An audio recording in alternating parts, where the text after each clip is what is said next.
ሰላም ጤና ይስጥልኝ። እንዴት ናችሁ? የወርቅ የዩቲዩብ ተከታታዮች በሙሉ ጓደኞቼ እንዴት ናችሁ? ሰላም ነው? እኔ ጋለሁ እግዚአብሔር ይመስገን። ዛሬ የቀይ ስር ሰላጣ አሰራር እንዴት እንደሆነ አብረን ያለን ማለት ነው። መጀመሪያ ይቅርታ አድርጉልኝ፣ ስከታተፍ ማሳየት ነበረብኝ፣ አልተመቸኝም፣ አላሳየኋችሁም፣ ይቅርታ ሶሪ።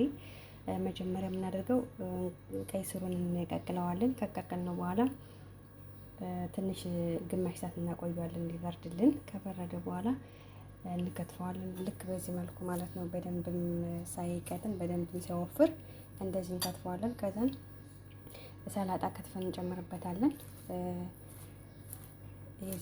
ሰላጣ ከትፈን እንጨምርበታለን። ከዛ በኋላ እዚህ ጋር በቆሎ ጨምሬበታለሁ። ይሄን ማለት ነው። ይሄን በቆሎ የተቀቀለ በቆሎ ጨምሬበታለሁ። ከዛ የተጠቀምኩትኝ ዘይቶን፣ ጨው፣ ሐሞት ሶሪ ሎሚ ማለት ነው። እና እሱን ነው የተጠቀምኩትኝ። በጣም ቀላል ነው ጓደኞቼ። አንዳንዴ እንደዚህ ቀለል ያለ ነገር ሲያስፈልጋችሁ ሰርታችሁ ተጠቀሙ ትላችኋለሁ። በተረፈ ደግሞ ትንሽ ጀማሪ ስለሆንኩኝ ነው ይቅርታ እና አበረታቱኝ። ከወደዳችሁት ቪዲዮውን ላይክ አድርጉ፣ ኮሜንት አድርጉልኝ። አመሰግናለሁ። በያላችሁበት ሰላማችሁ ይብዛ።